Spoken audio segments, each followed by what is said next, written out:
کوروش با کفیه رهبر سکسوی حرم مطهر مجلس شورای انتر فدای تو یا زهرا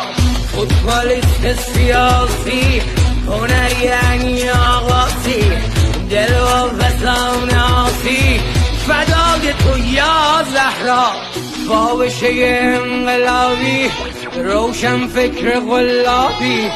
دموکراسی با زور لابی فدای تو زندگی و وجود و عمر و جان ما اگه کوی تربت و توی تو آب و نان ما فدای تو بود تو همه کس و شعور ما توی تو ثروت و سیاست و همه غرور ما